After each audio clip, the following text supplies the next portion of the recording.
Hi, I'm Hal Roberts. This is Bridge City News. Here's some of the top stories we've been following. A glacial lake burst in northern India, killing at least 42 people. Rescuers are also searching for 150 others. Lethbridge MP Rachel Thomas blasted the federal government after debate was shut down over what she refers to as an online censorship bill. And we will tell you about a special Thanksgiving fundraiser which is taking place at the Lethbridge Corn Maze. Your nation, your province, your southern Alberta. From the heart of Lethbridge, it's Bridge City News with Hal Roberts. Thanks so much for joining us. Lethbridge Conservative MP Rachel Thomas blasted the Liberal NDP coalition government for shutting down debate of Bill C-11. That's the legislation MP Thomas refers to as the online censorship bill, which would require podcasts to register with the federal government. Thomas says the Trudeau Liberals are determined to shut down free speech. The reason why this is so important is because on Friday, there was this sneaky announcement made by the CRTC, the regulatory arm of the government, that podcasts would now be captured by Bill C-11, that they would be required to register with the government. And then being registered with the government, they of course would have their content censored. So it would be assessed based on a list of criteria determined by the government. If it meets that criteria, it's allowed to stand. If it doesn't, of course, we would expect the government will probably take it down. This is a form of censorship. And what's interesting to me is that in May, the CRTC said that they were not going to go after podcasts. They said that that was a myth. And here we are only 5 months later, and we find out that actually, yes, the CRTC has every intent to regulate podcasts. And so that's a huge problem. It's a problem for Canadians who enjoy listening to podcasts and who want choice in that realm. Another Conservative MP, but this one from Newfoundland, says the cost of living crisis in Canada continues to get worse under the Liberal NDP coalition government. Clifford Small says demand at Canada's food banks is now at a 42-year high. The Liberal MP for Avalon said, "I've had people tell me they can't afford to buy groceries." CTV News has reported that a large number of people can't afford Thanksgiving dinner this year. For those people, especially, and this Prime Minister to them is not worth the cost. So, will he axe the carbon tax to lower prices, or will he break his promise to Newfoundlanders and Labradorians? The Honourable Parliamentary Secretary. What I find ironic is that member opposite purports himself to stand up for fish harvesters. But you know what? The fishers across this country tell us that climate change is real, that they are concerned about the future of fish harvest, about the future of their economies in local communities. So if the member opposite cares about affordability in Newfoundland and Labrador, why do they vote against technology and advancement in industry to fight climate change and ultimately protect fish harvesters in Newfoundland and Labrador? Prime Minister Justin Trudeau says he never suggested that Canadians concerned about their rights as parents were hateful when he issued a statement in response to the recent 1 Million March for Children rallies held across Canada. Many protesters shared their concerns about gender ideology in the schools. Trudeau said in the Post that transphobia and homophobia have no place in this country. And I never suggested that someone who's concerned about parental rights is somehow filled with hate or intolerance.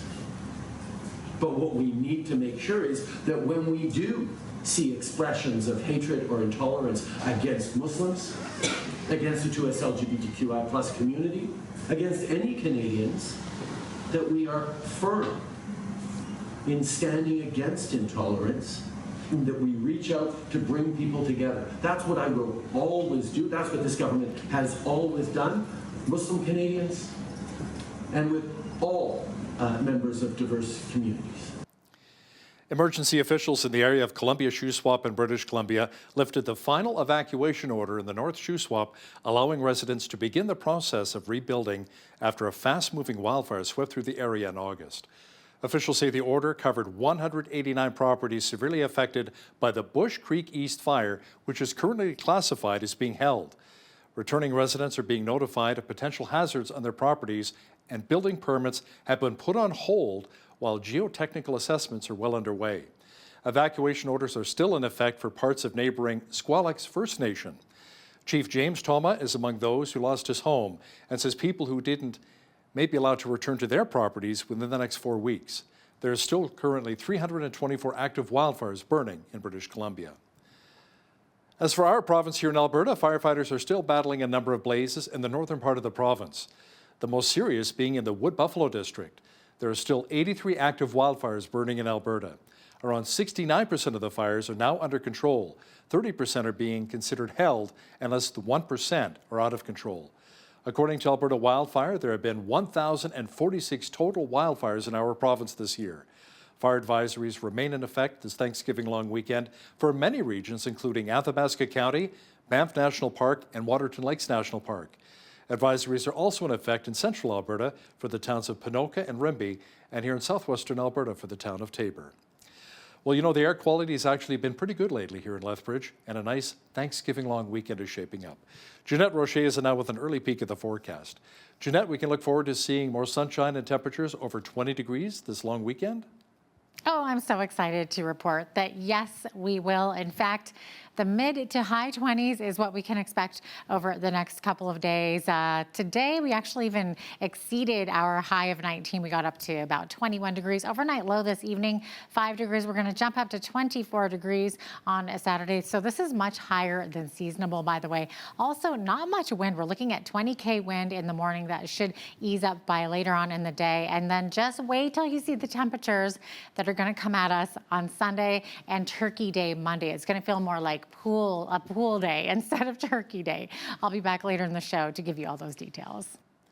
Looking forward to it. Thanks so much, Jeanette. Major rescue efforts continue following extreme flash flooding that hit India. At least 42 people were killed and more than 150 are still missing after a glacial lake burst its banks and triggered flash floods in the Indian Himalayas this week.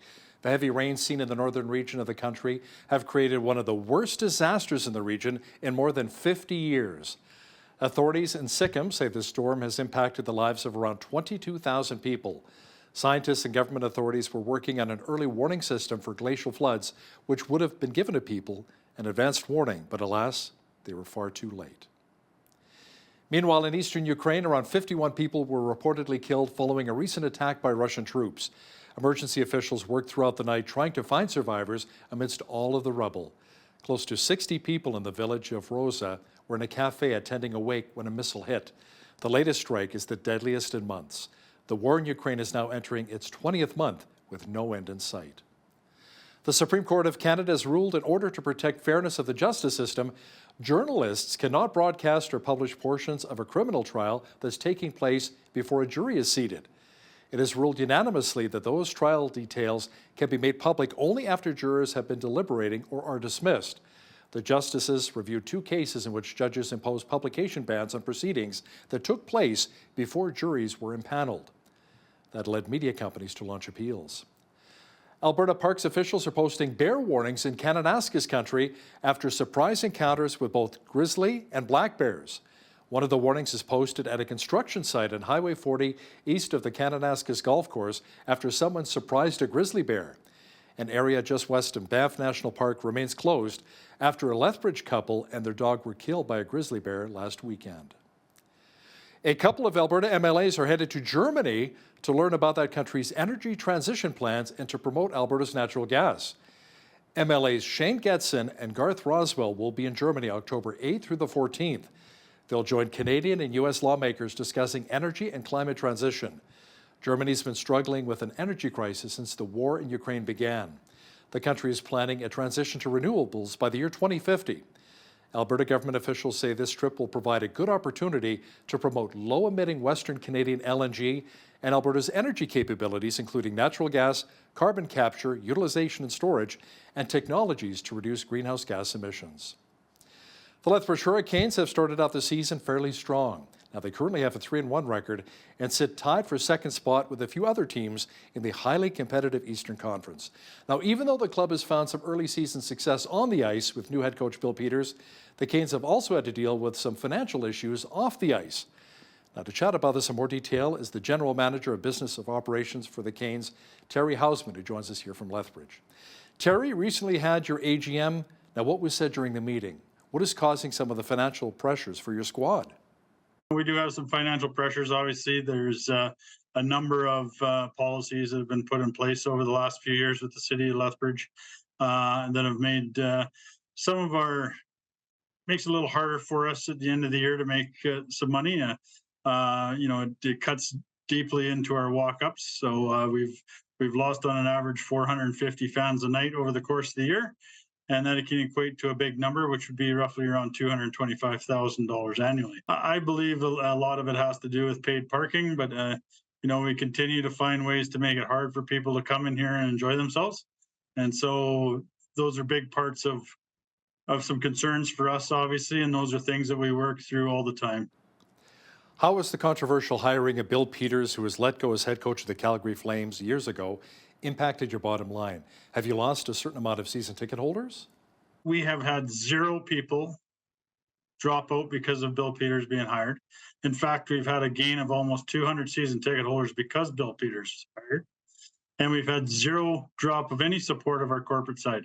So I see nothing but fantastic support for Bill and the community. And he's done a great job while he's here, and we're very excited to have him and carry us through this season.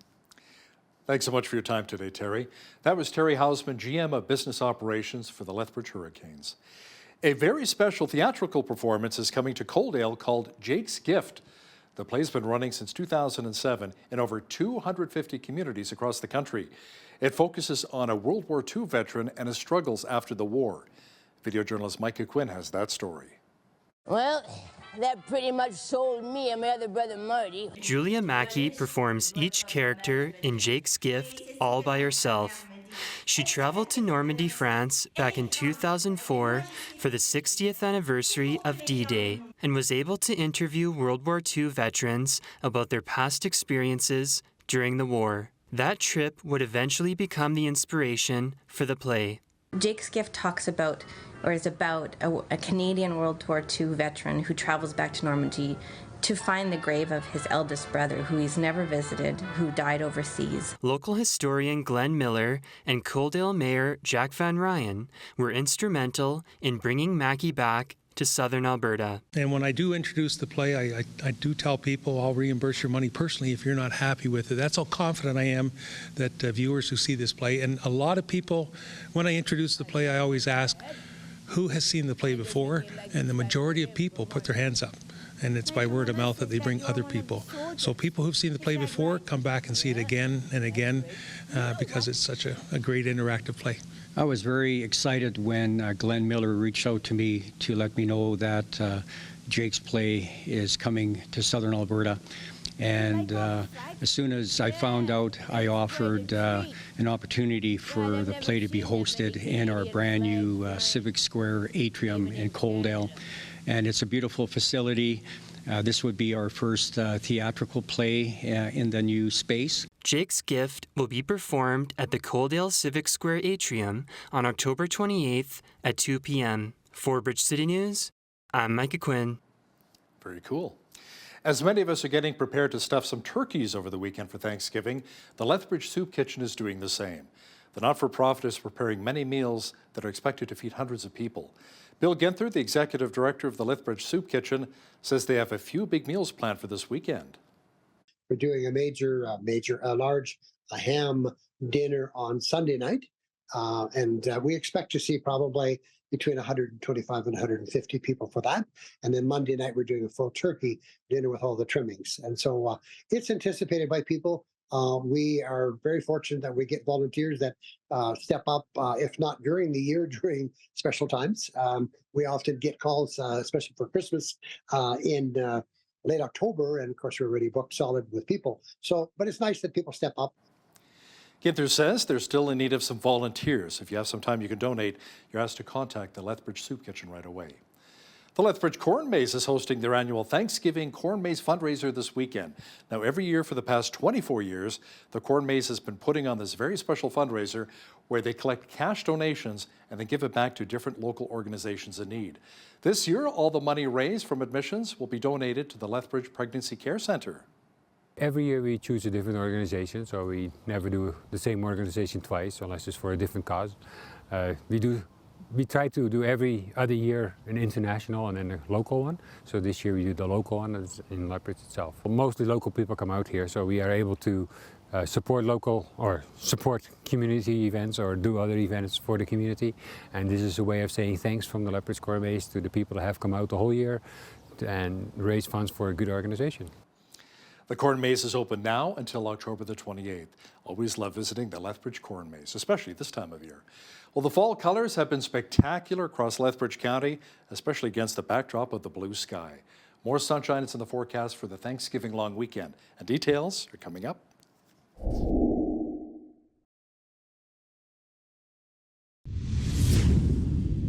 I love this time of year with all of the autumn colors across much of southwestern Alberta and the sound of the leaves crunching under your feet.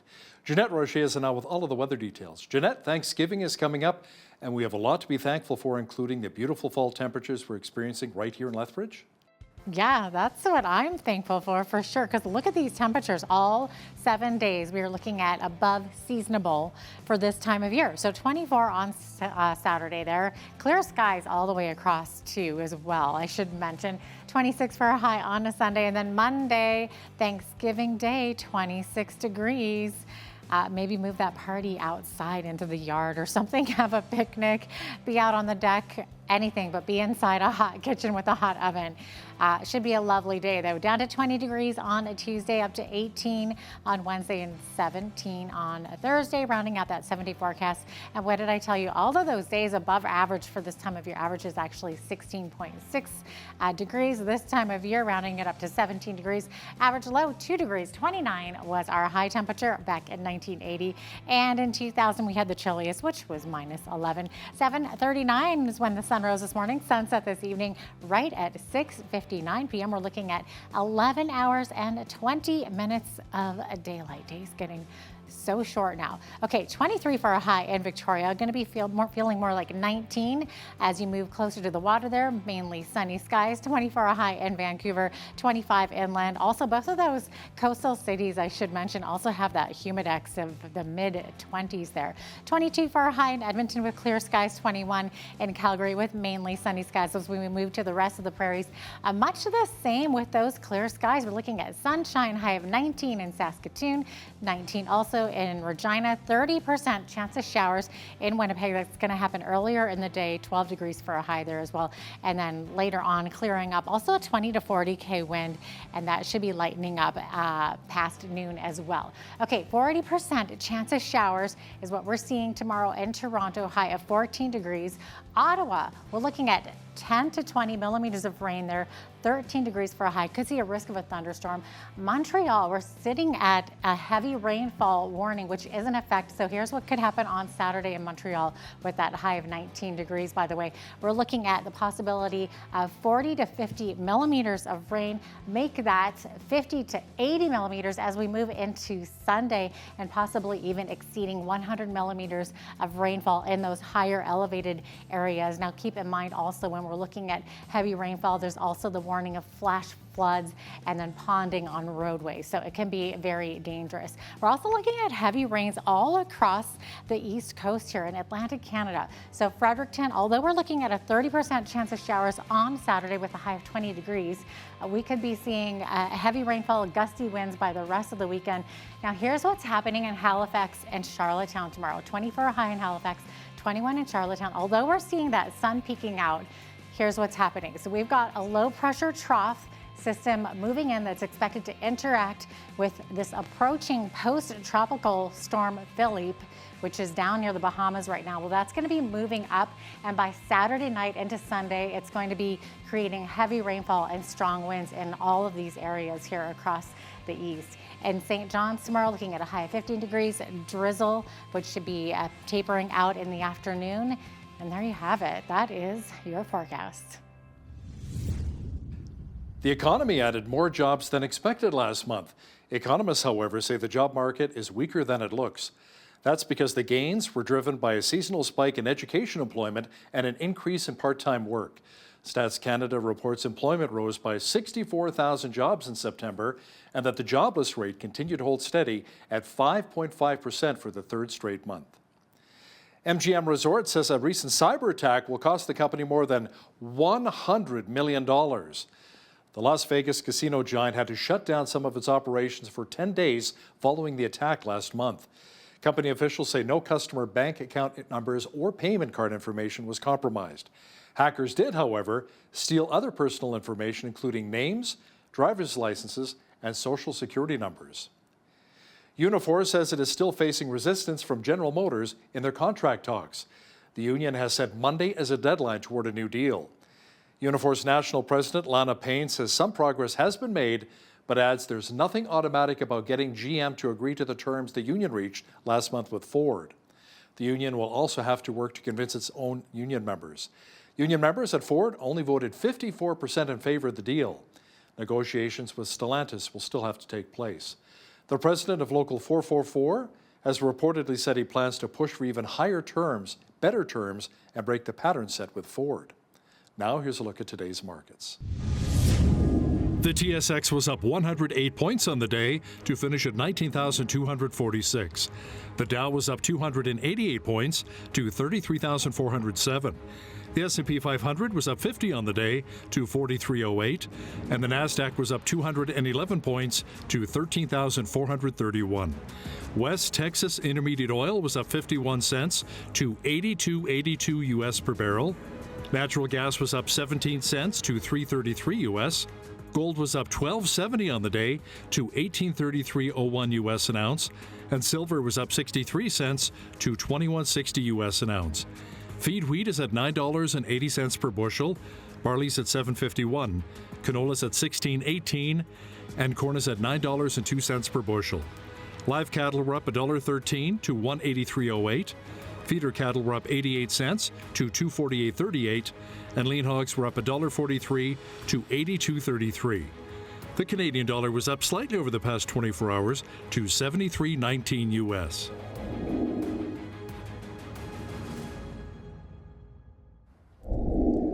Recapping one of our top stories, rescue efforts continue following extreme flash flooding that hit India. At least 42 people were killed and more than 150 are still missing after a glacial lake burst its banks and triggered flash floods in the Indian Himalayas this week. The heavy rain seen in the northern region of the country has created some of the worst disasters in the region in more than 50 years. You know, some people believe that there are species of fish which are nearing extinction. We may in fact be overfishing in many Canadian waters. Coming up, we're going to chat with Ray Hilborn, an expert in marine biology from the University of Washington. He'll give us his thoughts on just how dire the situation may be in both Canada and the United States. That Q&A is on deck.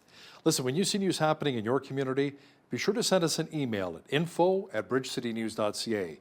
And if you missed any of today's top local stories, check out our website, bridgecitynews.ca.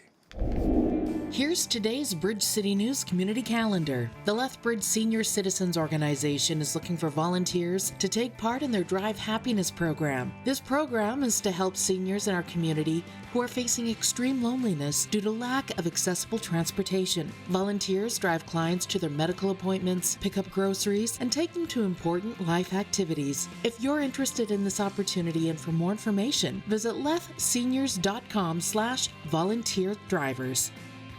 Lethbridge Legal Guidance is a nonprofit society offering free legal advice to low-income Southern Albertans. It holds clinics on Tuesdays from 4 to 6 p.m. by appointment only. Some of the areas the society assists in include family, criminal, traffic, immigration, EI, and other issues. For more information, call 403-380-6338 or visit their website, lethbridgelegalguidance.ca. And that's today's Bridge City News community calendar.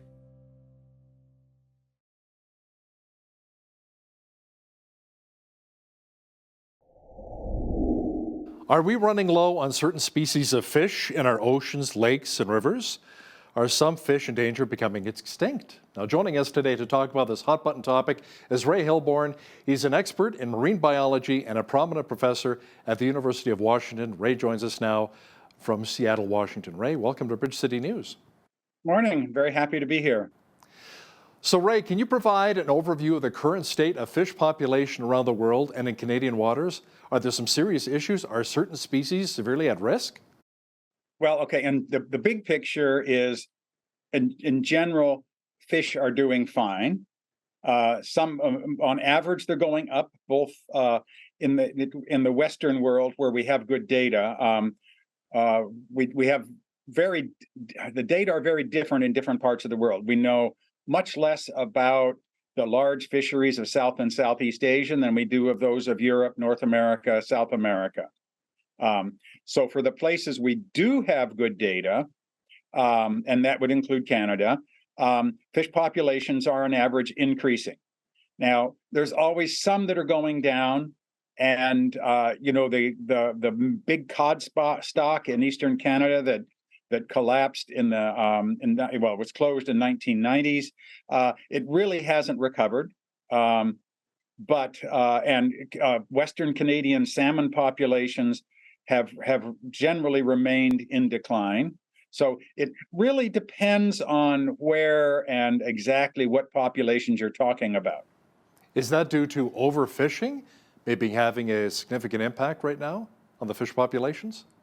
No, in general, in Canada and the United States, Europe outside of the Mediterranean, overfishing is not really a serious problem.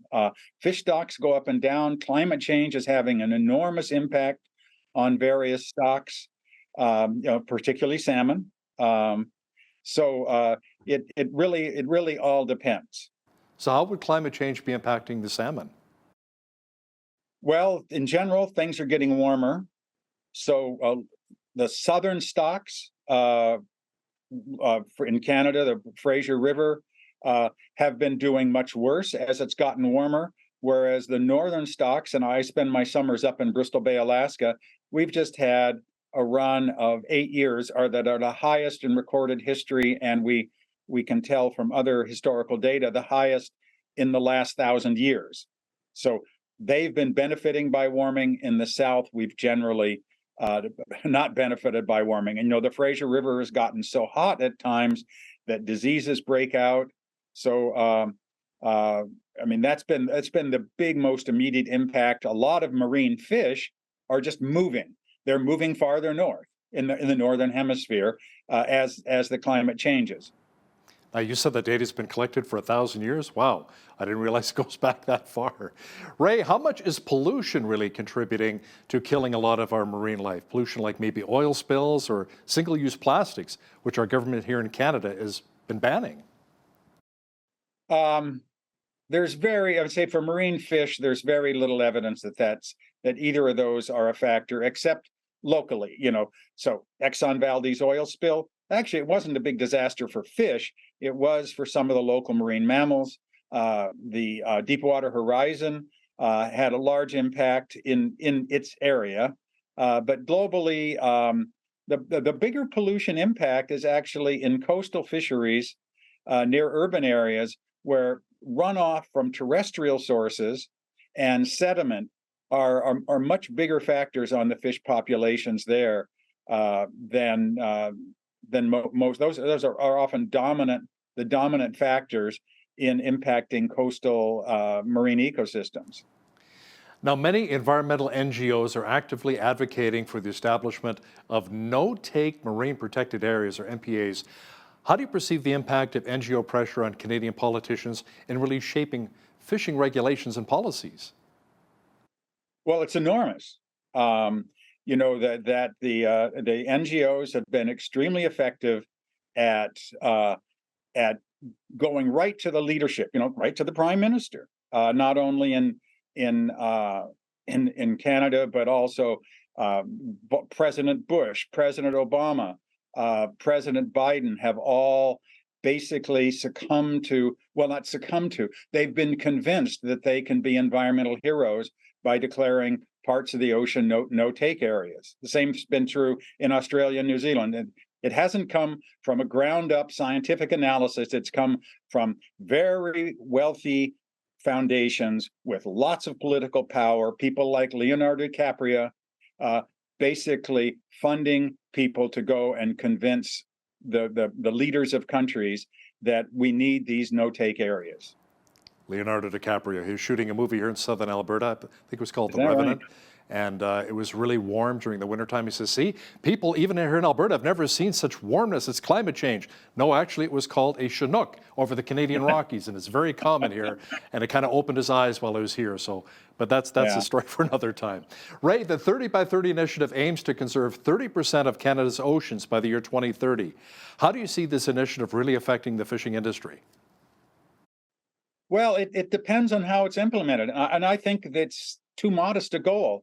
I think we should protect 100% of Canada's marine waters, but protect it with the most effective regulations that are needed. And it's very rarely going to be no-take marine protected areas. You know, if the problem is overfishing, then you reduce fishing, and there's ways to do that, and we do it, and Canada's done it quite successfully. I mean, there's a quite an influential paper that came out a couple of years ago looking at the threats to marine ecosystems. And number one was climate change, warming, ocean acidification, potential for sea level rise, big storms. Number two was coastal runoff and coastal impacts. And even shipping had a higher impact, according to that analysis, than fishing. And yet, the 30 by 30 from the NGO perspective is 30% no-take areas, and fundamentally, all it's really going to do is keep people from fishing there. Let's circle back to the 30 by 30 for just a moment here, Ray. Can you talk about the potential benefits and drawbacks of establishing no-take MPAs as part of the 30 by 30 initiative here in Canada? Well, if you establish no-take MPAs, it's very clear that if there was fishing there before, that the abundance of fish in that area increases unless they happen to be really highly migratory fish. So that's what's happened, say, with high seas tuna MPAs. It doesn't make any difference. They just move in and out all the time. But in coastal Canada, a lot of the species that don't move too much will go up in abundance. But what happens is the fishing boats are then forced to fish somewhere else, and they fish harder there. So you make things higher abundance inside the closed area, and you have lower abundance outside the closed area. Is fishing kind of a dying industry, or do you see it thriving right now in the 21st century? It depends upon where. I mean, initiatives like the 30 by 30 no-take areas are killing the fishing industry. And the United States, if you look at how much of the potential food production from marine fisheries countries are achieving, Canada's one of the lowest, and the United States is one of the lowest. And that's because we are so wrapped up in being very precautionary in how we manage that our food production is going down, not because it can't be taken, but because we're restricting how it is taken. Whereas countries like Iceland and Norway are really using their full potential resources. So how do you view the role of scientific research and data then in shaping fishing regulations and ensuring sustainable fishery management here in Canada? Well, first we have to decide, what is our objective? Are we trying to produce food? Are we trying to have an ocean that is untouched by humans? But once you know what your objective is, and that's not a scientific question, that's a political question. Once you decide what your objective is, then science is the place where it can guide you to achieving whatever your objective is. So I'd say science is central, but you do have to have firm policy objectives. So Ray, what are some of the successful examples of sustainable fisheries management practices here in Canada, or even internationally, that could serve as maybe models for improvement? Well, the major fisheries of the U.S. West Coast, except for salmon, have been doing very well. So halibut, black cod, rockfish, all those groundfish fisheries, the prawn fisheries, the shrimp fisheries, those have all been managed on a scientific basis, and they're all potentially thriving. But they are all threatened by closing areas to fishing. How do you believe Indigenous groups are involved in or maybe influenced by policies related to marine conservation and fisheries management, Ray? Well, that's interesting. So I was frankly surprised to see that the First Nations were basically supporting the proposals for major closures in northern British Columbia, because there's a fair number of First Nations are involved in the commercial fisheries, but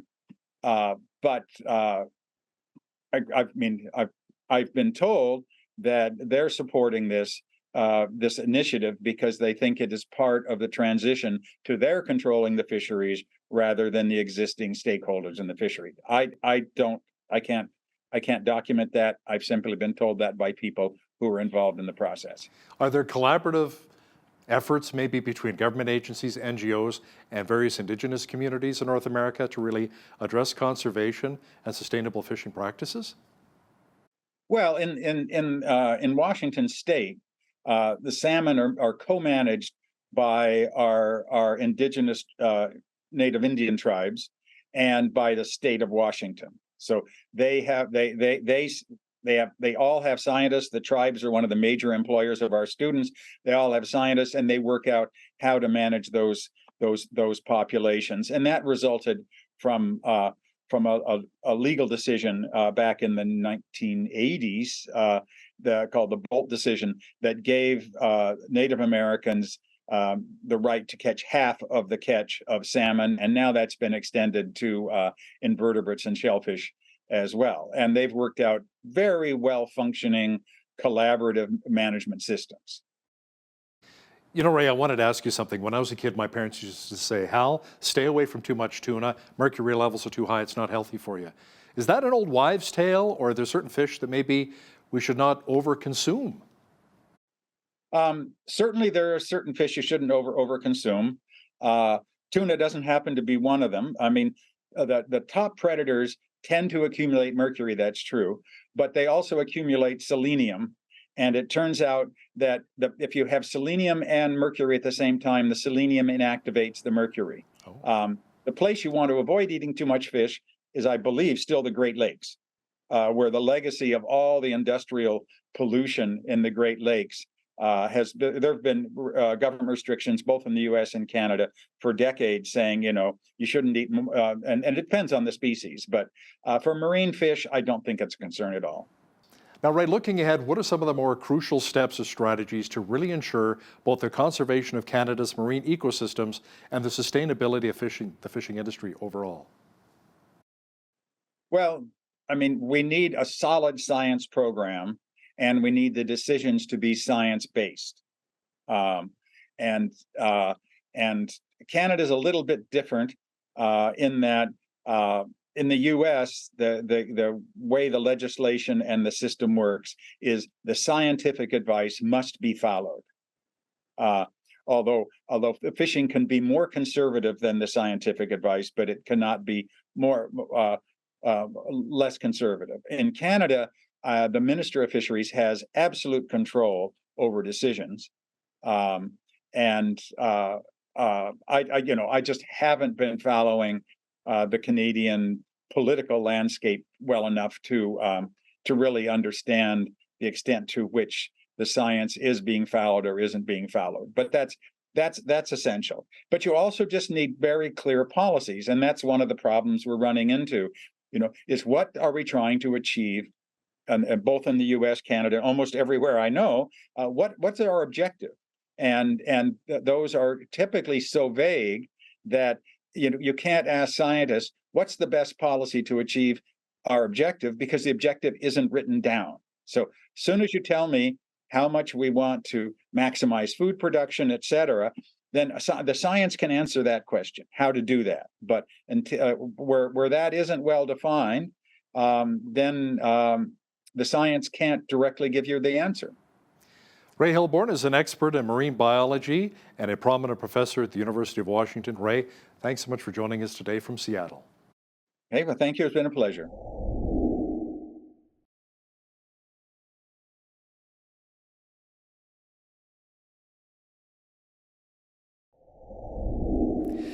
You know, there's so much to talk about in regards to Canada's housing crisis, with some markets experiencing a serious shortage of housing. Rising inflation has increased interest rates as well. Many Canadians, including young married couples, are finding it even more difficult to afford a home today. Now, to talk about this in more detail and the housing market here in southwestern Alberta is Jeff Reimer. He's been a Lethbridge realtor for 30 years with Royal LePage. Jeff, welcome back to Bridge City News. Nice to be with you, Al. Nice to chat with you. Yeah, you as well, Jeff. Now, how have rising mortgage rates really been impacting many of your clients? Well, it's certainly affecting how much they can qualify for and making people be a lot more budget concerned and how much they're going to spend and, thinking twice about going higher and, trying to stay lower in their price budget to keep the costs down monthly, for sure. Now, Canada is in a bit of a housing crisis right now, Jeff. We've seen it all across the country here. We don't have enough houses available for many people, which raises prices. It's supply and demand.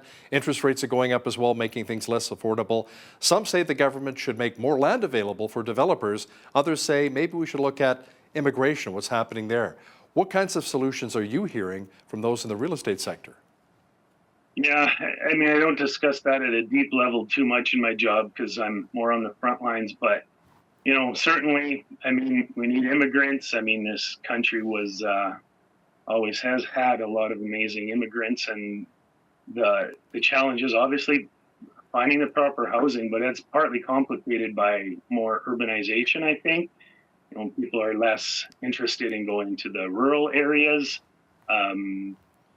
As kind of a general trend, but we've got lots of land here on the prairies. So for us, it's always a matter of where you want to be and if you're going to want to be closer to the bigger centers. But there's lots of great spots available in towns in and around southern Alberta for sure. It's funny, my parents themselves were immigrants when they came over from Europe. I'm a first-generation Canadian, and my father went to Vancouver first, and he says, way too much rain. He couldn't handle Vancouver. Went to Regina, Saskatchewan. He says, it was way too cold, and then way too hot. So that's when he settled on Calgary, and he came to Alberta. So, Jeff, what is the housing supply like right now in southern Alberta? How many listings are there right now compared to, let's say, a year ago? Yeah, there's certainly less this year. I'd say residential, various types, probably about 100 less. I think there's about 460 or so,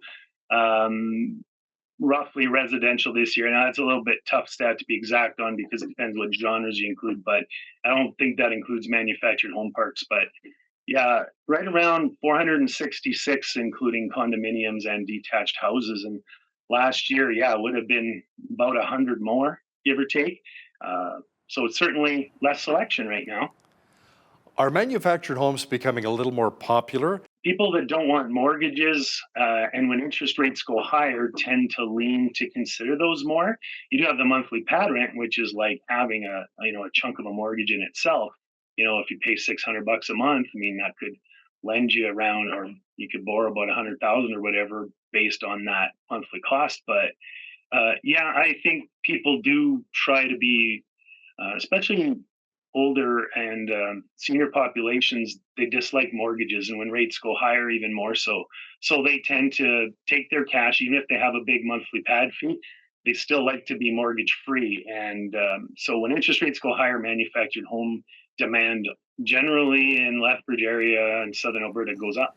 And I think they've come a long way since the early days back in the 70s and 80s, right? More. They've come a long way. Oh, yeah, way much more insulation, better build, more versatile floor plans, more choices, for sure. That's come a long way.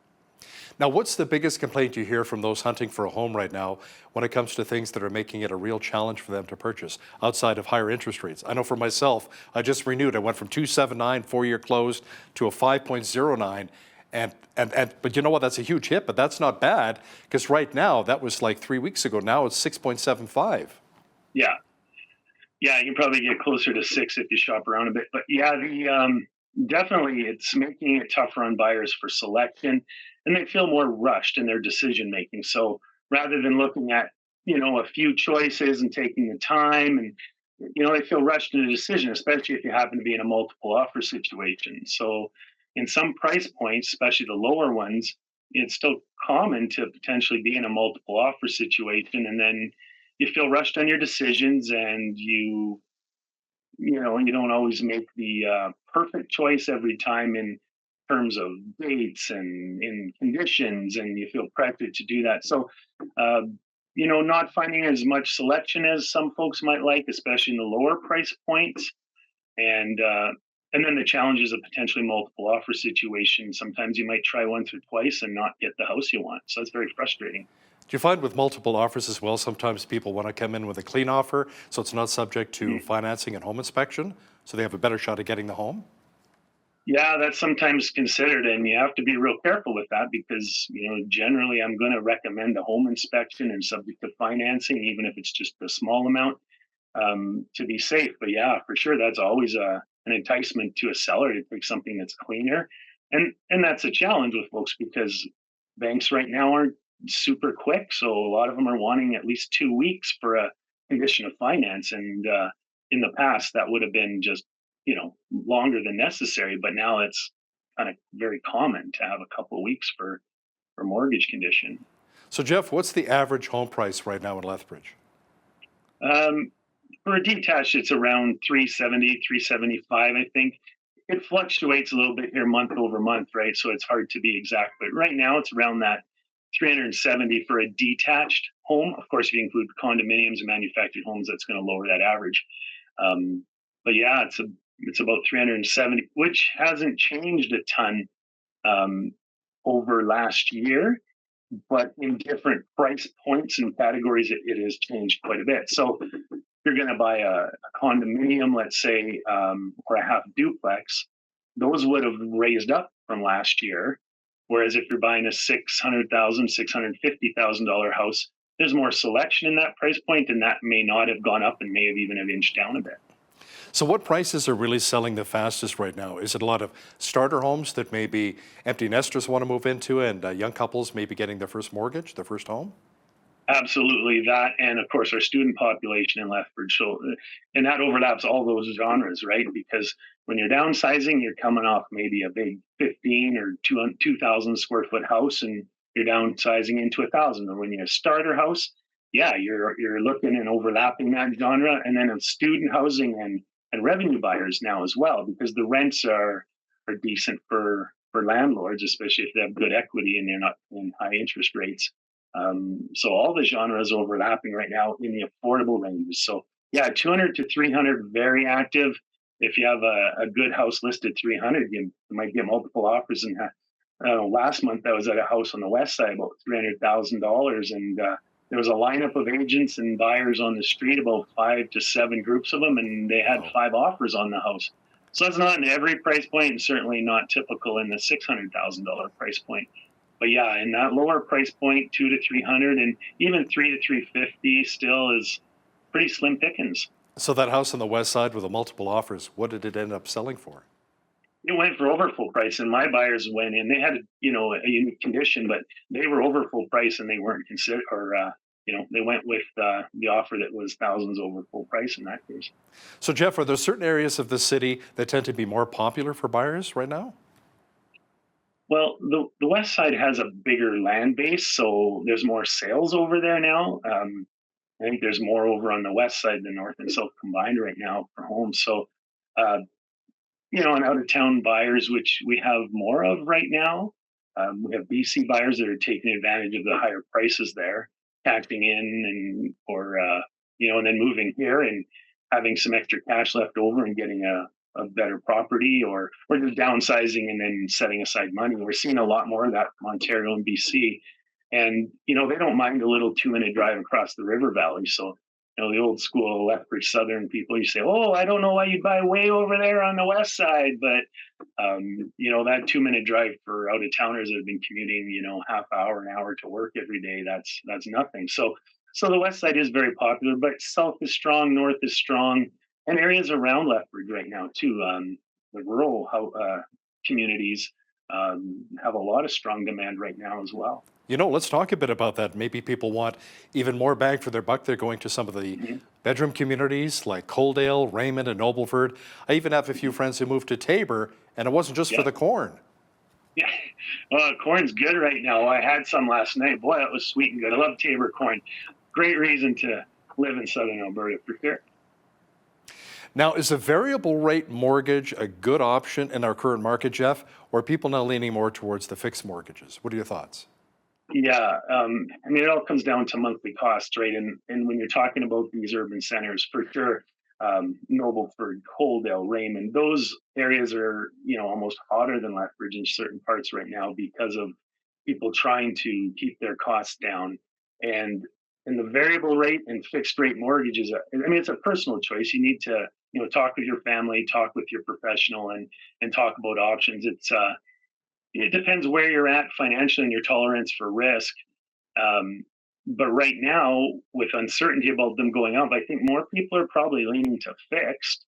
I'm still floating a variable right now and kind of regretting it. I should have locked in a while ago. And you say, oh, I should have locked in then. So I might as well just, stay with my variable now. But, if they go up again, I'll be kicking myself saying I should have locked in when it's 2% or 3% or 4% or 5%. And now it's up at 6. So I've been told by certain professionals, oh, don't worry, it's just temporary. It'll go up and then it'll come down. But the economists have been wrong right now. So even with the inflation, they're just gonna.